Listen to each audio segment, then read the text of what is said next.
Hi everyone, this is Marie Angel here. Today I'm playing Karamu. This is another Otome Jam 2023 entry, and I'm very excited to get into it. Let's not even waste any time with my little synopsis that I'm just having.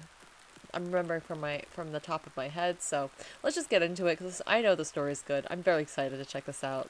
There's voice acting in here, so even better because the story will come even more into life.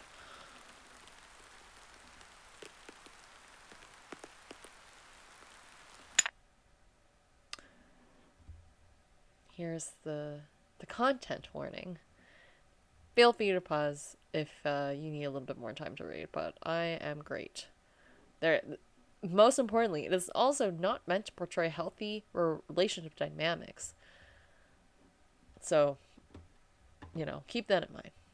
And there's also mature content and horror elements. I am fine.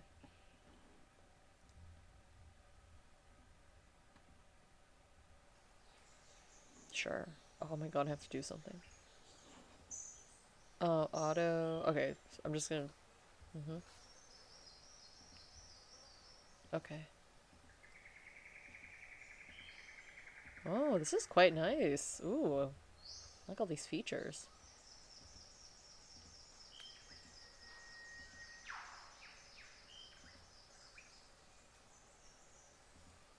Okay, sorry. I thought there might be something else I'm doing, and I'm like, I have to do something besides click on things on the screen? Okay, wow, beautiful background.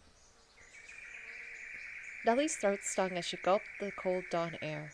Her arms were shaking. The muscles ached so much that she struggled to grasp the handles. The haggard squeaks from the wheels of her bike tore through the silence that permeated the forest. She choked for breath. Around the small flashlight clenched between her teeth. The light was modest, only illuminating a small patch of the road directly in front of her bike. She needed to hurry. The sun was already starting to rise. It was okay. There were only 3 left. 3 what? Newspapers? What are we doing? Nellie drove her heel down, pedaling with renewed vigor.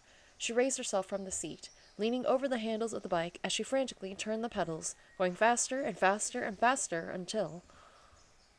Snap. Oh. Terror ripped through Nellie as she was flung over the handles of her bike. She instinctively covered her face with her arm before she hit the ground. Her shoulder smacked against the concrete, and a jolt of pain tore through the right side of her body. For a moment, she lay on the road, trying to steady her shaky breaths as the throbbing pain subsided into a dull ache. As soon as her head stopped spinning, she forced herself up on her elbows. She rotated her shoulder. It still hurt, but she could move it without any issues. That's good. Her knees and arms stung too.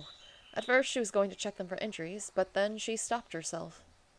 She got up on her knees and looked around, squinting in an attempt to pierce the murkiness of the early dawn light. Heart pounding, she patted the ground all around her. She found it. She breathed a sigh of relief. The yellow bag had fallen off to the side.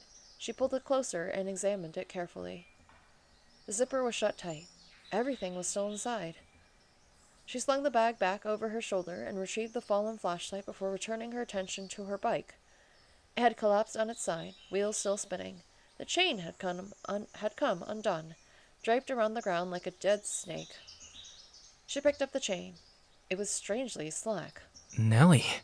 Oh. She looked up. Cold tingles ran down her neck and through her spine, sending a chill running all the way down to her fingers and toes. Oh, I'm gonna get so many chills down my spine playing this game. Oh my. Hello. Raku was standing over her. Rakuo Komodo. Commode? Commode. I apologize. I do not know how to pronounce the name. Her ex-boyfriend. Little spider. Spider. I think that's like the icon of the game. The tall young man peered down at her with curious, icy eyes from under the fringe of his badly dyed hair. What was he doing here? How could he be here? Right now, at this exact moment. Right when she would have done anything to avoid seeing him. What are you doing here? Uh, I went for an early morning bike ride. Yay, we gotta hear Nelli. Really? Mm-hmm. It was still a little too dark to clearly see his face, but Nelli could hear the skepticism in his voice. It made sense. During the year that they had dated, Nelli never used her bike for anything other than her daily 20-minute commute or the occasional shopping trip. Voluntary exercise was torture for her. I'm trying to be healthier. Yes, save that. Mm-hmm. Oh, that's good. Me too. Are you on a walk? I was out for a walk myself. Drank too many energy drinks to power through the night, so I'm trying to burn off some of the caffeine. Okay. He has a cartilage clip piercing at these. Looks good. But no, ex-boyfriend. Unhealthy romantic relationships. No. His voice trailed off. Anyway, are you alright? Fell off your bike? He extended a hand. Nelli didn't take it. She stood up and slung the bag around her shoulder again, ignoring the mud and twigs stuck to her raincoat.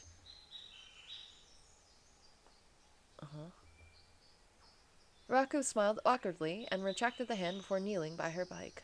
Your chain. Ah. It's broken. What? Raku picked up the broken ends of the chain and waved them around. Don't think you'll be able to ride it for a while, unfortunately. How did it break, though? It shouldn't have broke. You're heading home, right? Me too.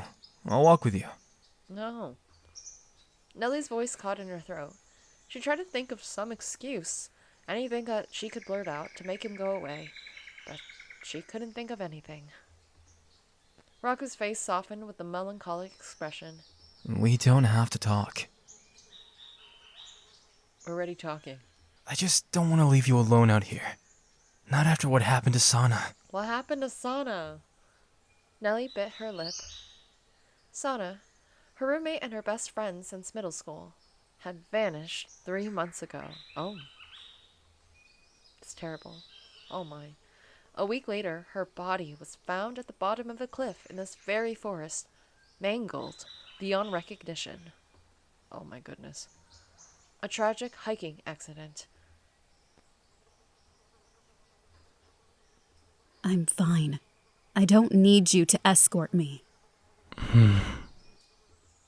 Raku frowned. I'm sorry, but I can't abandon you here knowing your bike's broken. I don't care if you hate me. Just let me walk with you. Raku extended a hand. Want me to carry the bag for you? No. Do you think she was going to carry the bag? Let you carry the bag? No. Nelli jerked away. Say nothing. She held the bag close. He didn't respond. Instead, he placed both hands on the bike handles and started to walk it down the road. To Nelli's relief, Raku stayed true to his word. Normally, he was quite talkative, rambling to her about whatever nerdy hobby captivated him that week. Now, he didn't say a word. In fact, he was barely looking at her. He just continued walking, only casting an occasional glance at Nelli to make sure he was walking at her pace. I like this. I like how we're moving half, like a partial screen. We get to see that we're moving, but we get the narrative. Very cool. When she was certain that he wasn't looking, Nelli peeked at her ex-boyfriend out of the corner of her eye. The circles under his eyes were as dark as ever, permanently tattooed reminders of his horrific sleeping habits. They stood out darkly against the anemic pallor of his skin. He was usually on the paler side, but he looked even more sickly than normal. Maybe he hadn't been getting enough sleep. Other students at their university use copious amounts of caffeine to fuel last-minute homework assignments or late-night cram sessions. But Nellie knew better. Raku had definitely stayed up all night writing with his guild in his latest MMORPG addiction, Echidna Online. He conscripted her on a few occasions, giving her precise instructions on what buttons to press while he ran to the bathroom. Those probably should have been bitter memories, but strangely enough, Nellie didn't hate those evenings. She would lay on his bed planting turnips and petting cows on her handheld console, and every once in a while he would turn to her and grumble about a lackadaisical, lackadaisical, lackadaisical teammate or celebrate a particularly close call. She wondered if his raids went well. He had complained about terrible drops for the past 2 months. Did he finally get the item that he wanted?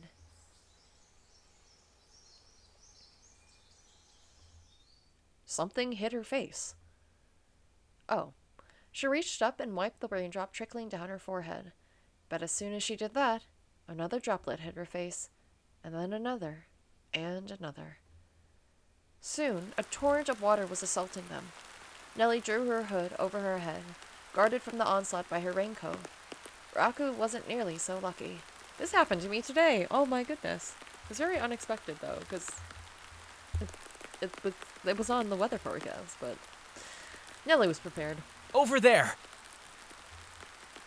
Ooh, old bus stop. He grabbed her hand, ushering her to an old bus stop at the side of the road. When they entered, Raku wheeled the bike inside, leaning it against the back wall. Lucky. Glad this was here. He wiped his face with the sleeve and ran a hand through his hair, flicking some of the water out. Side note, I got caught in the rain today, and luckily, I was able to run into the store that I needed to go to, but I got a lot of rain had gotten on me. But I had a little handheld fan, battery-powered fan that I had, so I was able to, be in the store and kind of, hold the fan towards me and dry off a little bit, because otherwise I definitely would have worried about getting sick. So, that's what I'm thinking about right now. You were even luckier, though. What do you mean? He pointed at her coat. I'm surprised you thought to wear a raincoat. Rain wasn't anywhere on the weather forecast this morning. It was kind of humid, so... Fair. Raku seemed to accept the explanation. He leaned the bike to the side and looked around the inside of the bus stop. I wonder if the buses still come to this stop. There's no sign. He took his phone out of the pocket of his jeans and wiped it on his sweatshirt before thumbing through to the Maps app. No reception. Can't load anything. He squinted at the stormy, gray sky. Maybe it'll stop soon. No choice but to wait. He plopped himself on the bench, crossing his legs and leaning his elbow on his knee. Nellie chewed her thumb, glaring at the raindrops falling all around them. Should she leave? But if she did that, he might be suspicious, and she couldn't abandon her bike here. Her bag wasn't waterproof either. Okay, I don't know exactly what's happening, but what is Nellie doing? I feel like I need to be suspicious of Nellie also. Because we talked about, the roommate stuff happening earlier, and what is she doing, so early in the morning? Is it actually... And, okay, I obviously don't... All I know is that something's with the boyfriend also. Maybe. Or at least that's the impression I got from the synopsis. But I'm not entirely sure. But what if Nellie is also the one to be concerned about? I'm high-key concerned about both of them at the same time. For different reasons. She brushed off the bench and sat down too. Raku tried to hide a smile. He rubbed the back of his neck and looked all around the inside of the bus stop, his gaze straying to every nook and cranny, before finally landing on Nellie. So, what have you been up to lately? Oh, look at this movement. Fun. Nothing much. Working on my thesis. Yes, work on your thesis, girl. Been spending most of my time in lab. The results are disappointing so far. Oh, are you like a wet lab? Someone who has worked in a wet lab? That's hard. I don't know how people do experiments when they are in a wet lab. That seems real rough. Raku was in a completely different department. He had no way of knowing if she was lying. Disappointing how? Which department are you in? Nellie wanted to curse. Normally, she would have invited questions about academics, and school was half of her personality. But this really wasn't the time for it. Too much variation in the results to make any conclusions. Maybe it's my technique, or the experimental design. Or, things are hard to capture. Yeah, it's always variation results. I know this is all, this is a made-up response, but still, it happens. But it also could be methods. Or experimental design, who knows? He thumbed his chin. Well, you're brilliant and you work harder than anyone, so I know you'll work it out. Nellie tried to smile, but her mouth just tightened. She appreciated Raku's optimism, but the issues at hand weren't easy to solve. Hey, He looked up. He looked her up and down, brows furrowing, scrutinizing the mud on her leggings and raincoat. Nellie shrank under his attentive appraisal. you're hurt. Huh? Huh? She looked down. As she sat on the bench, the raincoat was pulled up, revealing her knees. Holes had been ripped in both of her leggings, exposing the skin underneath. One knee had small red patches where it had been rubbed raw against the ground. The other had been completely skinned. Ooh. Blood ran down in dark crimson rivulets, staining her leggings a muddy purple. Nellie blinked. Why hadn't she felt anything? Was it cold? Was it the cold? Or the adrenaline? Oh. Raku knelt by her knees and rummaged around in his inner jacket pocket, fishing out a white handkerchief. He wiped the blood that was trickling down her leg before diverting his attention to the wound. He dabbed at it, carefully wiping the exposed flesh. Her ex-boyfriend had, unfortunately, spent all of his skill points on his academic smarts, coding skills, and gaming prowess. He was sorely lacking in most of life's necessary abilities. There was always a 50% chance that his toast would emerge completely charred. He kept his papers in haphazardly organized piles on the floor. Somehow, he even managed to sew an entire shirt sleeve shut while attempting to reattach a button. The button was sadly not attached. But he was always meticulous. No matter how small the task, Raku expended 120% effort. He would fuss for an hour while reducing a cream sauce to the perfect consistency. When he did her laundry, he carefully smoothed out every wrinkle. When she went out of town and asked him to take care of her cat, he shared a spreadsheet with her detailing every aspect of the pet's care. Nellie, hi Nellie. The little raincoat. As she watched him painstakingly try to remove every speck of dirt from her scraped knee, those little memories floated through Nellie's head, refusing to leave no matter how hard she tried to push them away. Her mind was foggy, and her heart tightened. Does it hurt? Unfortunately, all I have is this. Shoot, I wish we were at home. This needs to be cleaned with ethanol. Does that hurt? Tell me if it hurts. He's concerned. I'm fine. Nellie bit her lip. Her knee didn't hurt, but the sight did. Raku kneeling next to her, worrying and tending to her scrapes and bruises. They'd broken up. She should have been a stranger to him. Hell, less than a stranger. Raku tied the handkerchief around the scrape, making sure that it wasn't too tight. I like that we get to switch the perspectives when we're going between the two of their POVs. How's that? Okay? It's fine. She swallowed. The lump in her throat bobbed in place, refusing to disappear. Somehow the blood got on the outside of your coat, too. Not a lot, though. He scrubbed a few spots on the bottom of the raincoat. He gave her coat one last swipe with the handkerchief before getting up and returning to his seat. I'm sorry, I didn't notice you were hurt. I said it's okay. They stewed in silence for another 10 minutes, but as they sat, Nellie could tell that Raku was growing increasingly tense. His leg bounced as he chewed on his lip. Finally, he turned towards her. Nelli, can we talk? About? Here it was. He wanted to talk. Of course he did. Okay, because I feel like you broke up with him, right? They had dated for almost a year and a half.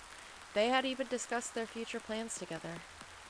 If Raku had sent her a text out of the blue saying, "I'm breaking up with you," then she would have had questions too.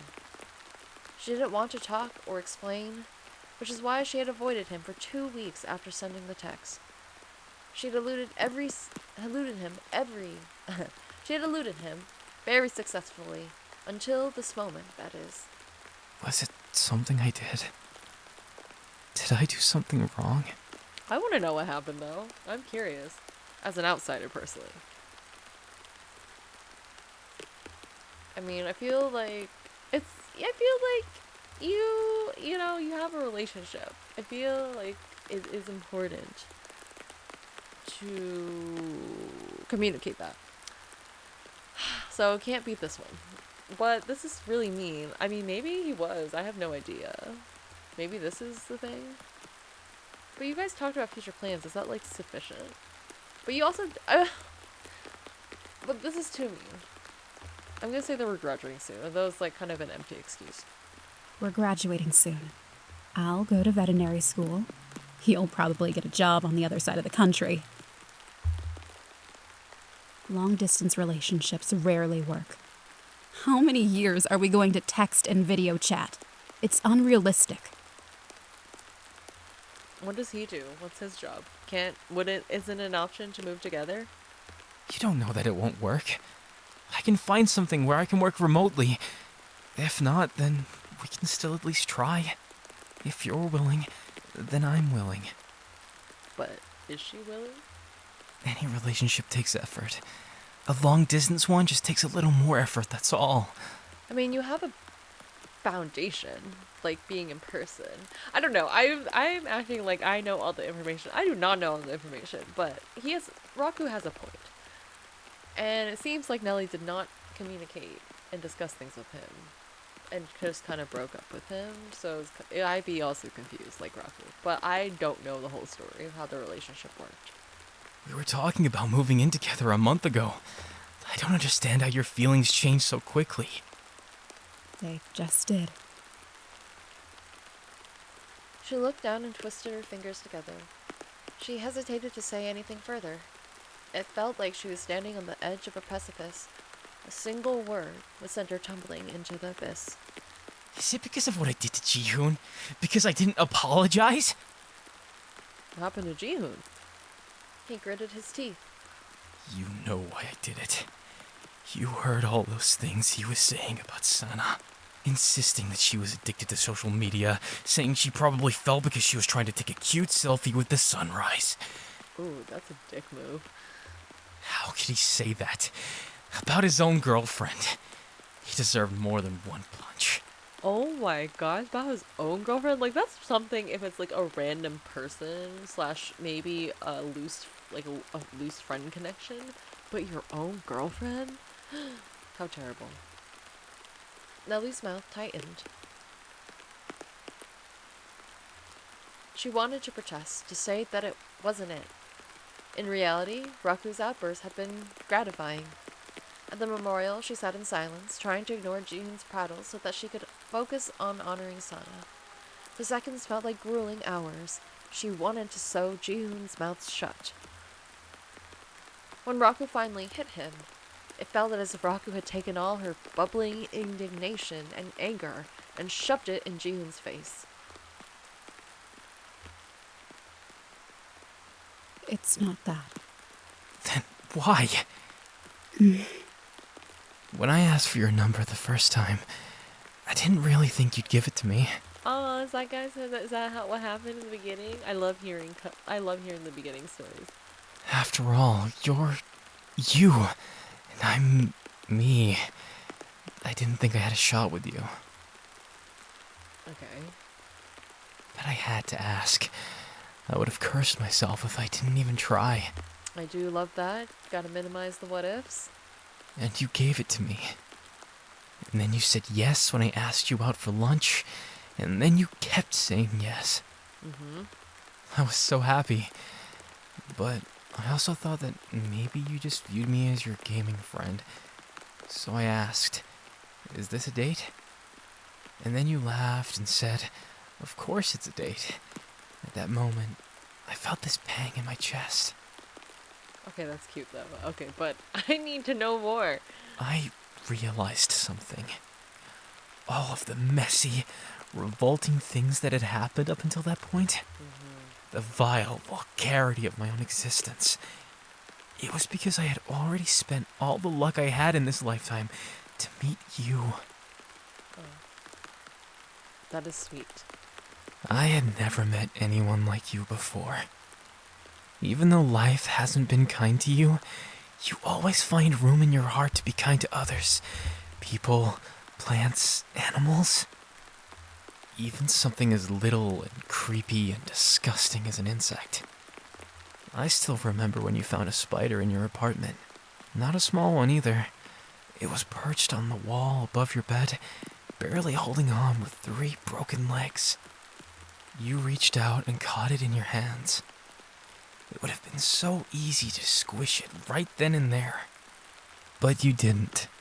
You opened the window and let it go. At that moment, I knew you were special. Really special. The shift of the eyes from to the side to here. I don't remember that at all. Did I do that? Raku laughed. You did. I guess you wouldn't remember. It was such a small thing. But I remembered. Raku turned towards Nelli and slowly extended his arms around her. She stiffened slightly, but she didn't push him away. You know how you go through life, and you meet all these different people, but none of them really know you. You'll meet and you'll talk about what movie just came out, or what assignment is due next in class, or what food they're serving in the cafeteria. But you can never tell them about the real you. It's like you brush together for a second, and then the next, you're each going your separate ways. And when you stop taking classes together, or you move away, you never see those people again. And your life isn't any different, in the end, because they didn't really know you. But you're different, Nelli. You know me. In some ways, you know me better than my closest friends, and even my family. You know things about me that I can never tell anyone else.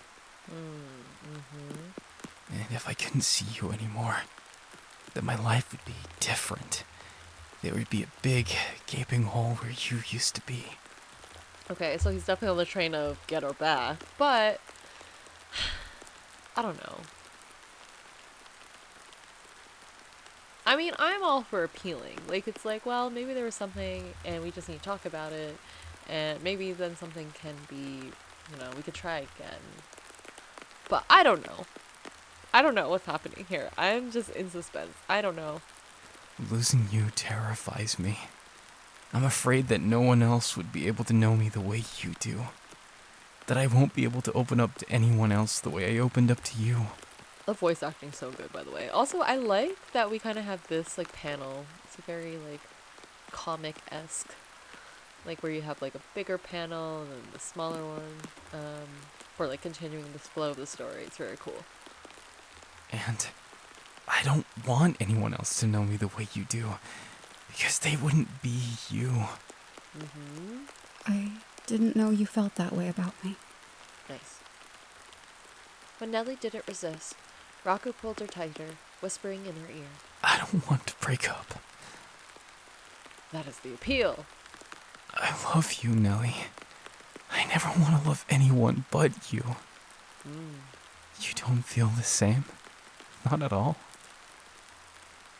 Nelli stayed silent, but she unconsciously leaned into Raku's hold. When her friends talked about their childhoods, Nelli couldn't relate. When they reminisced, they brought up their beloved childhood cartoons, their favorite vacations, and their cherished family pets.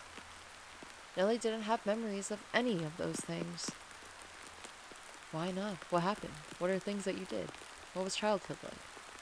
Instead, all she remembered was the constant yelling. No. The embarrassment when she couldn't afford lunch. The fear she huddled under the covers, never at home, even her own house. The relief when her father went out one day and never returned. Sometimes she talked to Sana, and Sana tried her best. She listened and nodded and said, "I understand completely." But that was a lie. There were simply some things that Nelly's best friend couldn't understand. All Sana could offer were some comforting words. "That's rough. That's horrible. I can't believe that happened." As if Nelly's favorite television show had been cancelled, or she cracked her phone screen, or she had gotten a D on her latest exam. It wasn't Sana's fault, but it didn't make Nelly feel any better. Eventually, Nelly stopped talking about herself altogether. That changed when she met Raku. It wasn't some dramatic encounter. They were standing in line at the library, both waiting to check out a couple of books.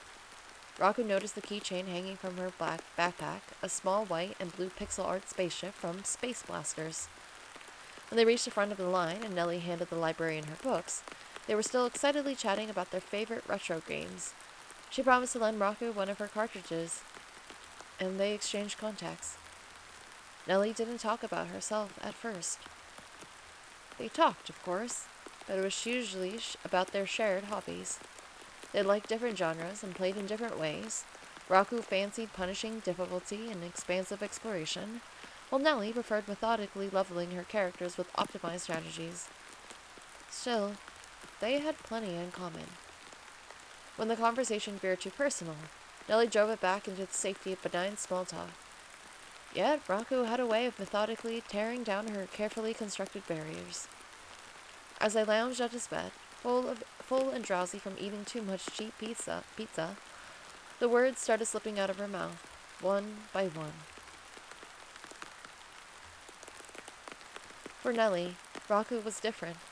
When he listened to her darkest thoughts, he didn't look at her with pity, skepticism, disgust, or apathy. He looked at her with understanding, as if he had been with her every step of the way. Raku was special. That's exactly why they had to break up. She couldn't involve him in her life or her problems. Self-sabotaging. She has to end it. No self-sabotaging. Nelly wormed her hands between their bodies and pushed Raku away, forcefully.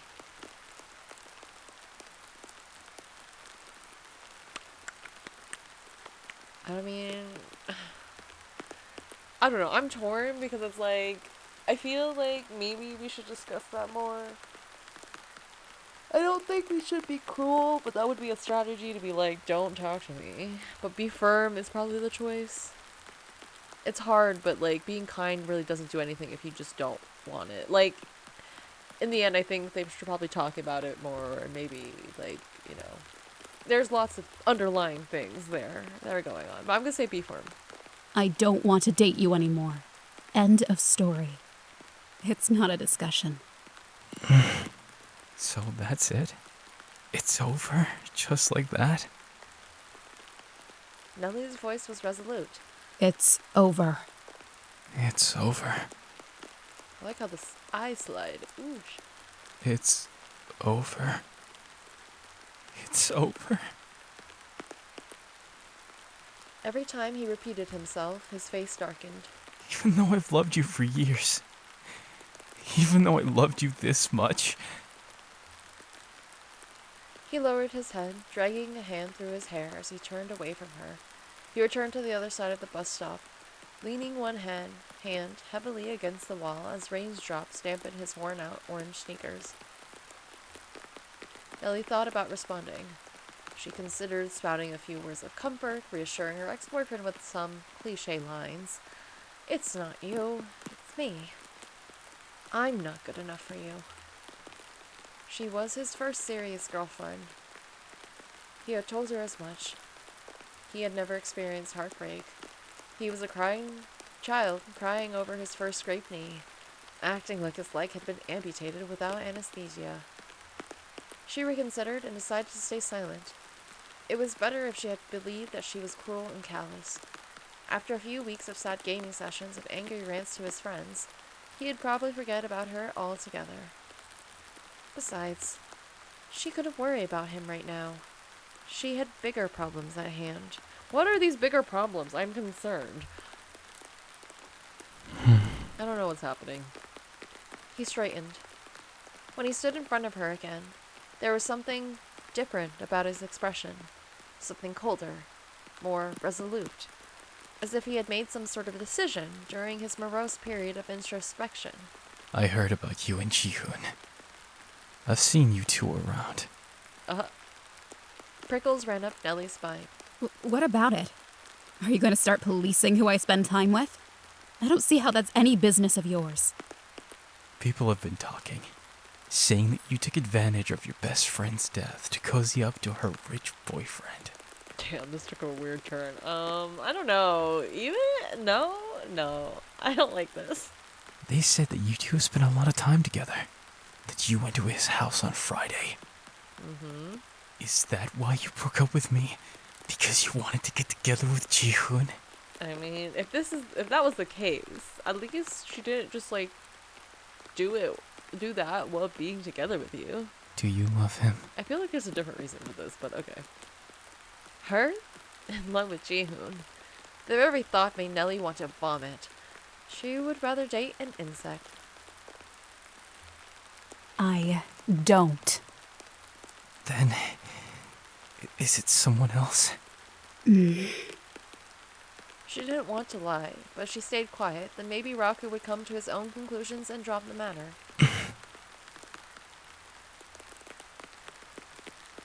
What am I supposed to do? What can I say? I don't want to lose you.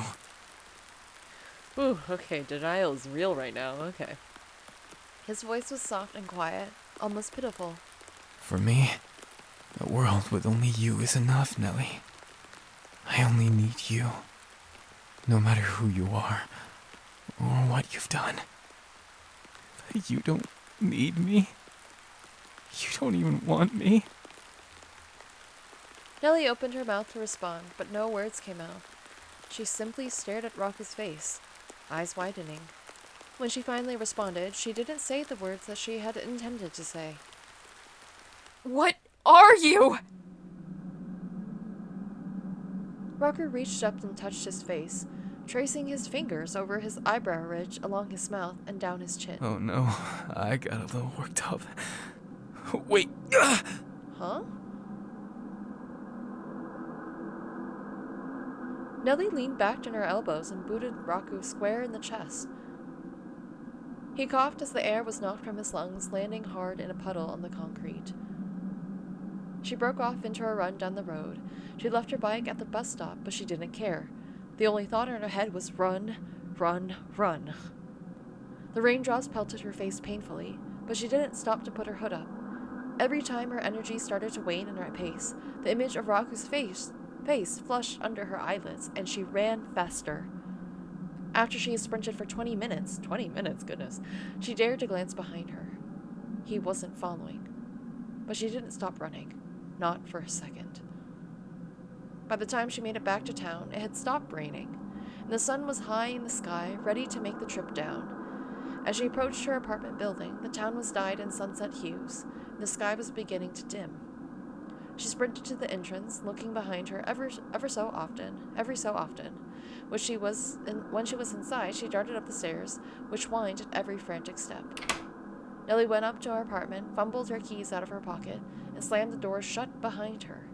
The first thing that she did when she entered the darkened room was scoop up her cat, who sashayed up to her, meowing for attention and food. What happened? Nelli forcefully turned the lock on her door as if the extra effort would somehow make the bolt more secure. As she checked the lock, she had a sudden, chilling realization. Raku had a key to her apartment. It's time to put a chair and, bar the entrance. Doesn't matter if you have a key. Nelli dropped her cat and dragged her bookshelf in front of the door. She had hoped that would be enough to stop him. She didn't know.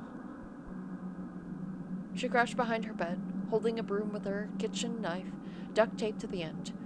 She didn't know that much about weapons, and this improvised spear was the best that she could come up with from the items in their house. Look at her cat, so cute. Little ear twitch. Hi, cat, so cute. As she waited, Nelli examined the shoddy tool. Could she really use it against Raku?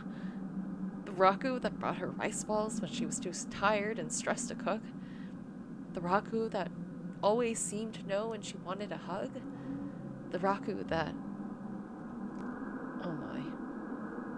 Nelli gripped the shaft of the broom. She could. She could do anything to defend herself. She would do anything to defend herself. After all, she had done it before. Okay. Stopping.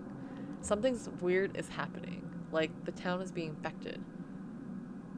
Or like some supernaturally thing, right? And it hit her best friend first, Sana. And Nelli had to kill her best friend. That's what I think happened. Not like actually, like, because just randomly, like, Nelli's not just murdering people for no reason, but something happened. Like, this stuff is happening. Okay. That's what I think. And then now Raku was also affected. A couple of hours passed. Every time Nelli heard footsteps creaking in the hallway, her heart jumped, and she grabbed her makeshift weapon. But each time the footsteps faded away without approaching. Eventually, she relaxed enough to venture to the kitchen, where she opened a tin of cat food for her increasingly whiny companion.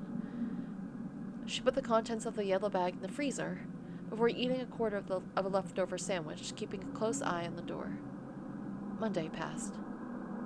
Tuesday passed too. The only visitor that she received was a spider that appeared on her closet door. It stayed for a while, appraising her with its curiously icy eyes. Every few hours it would change the position slightly, moving to the bedpost, the ceiling, then finally the curtain hanging over the window. Her phone buzzed. Calendar reminders about her classes, messages about her missed tutoring sessions, emails from her lab partners and her thesis advisor. Eventually, she turned her phone off altogether. Okay. Oh, this is obviously affecting your life in general, but, like, what else is happening? Like, is there no one else you can turn to? Is Jihoon also in the know? On Wednesday morning, a sharp rap came from the door. Nelli huddled next to her bed, holding her cat close. She worried that the bookshelf wouldn't hold. A human voice emanated from behind the door. It wasn't Raku. Nelli Owens. This is the police. I'll definitely rescue you. Wait for me.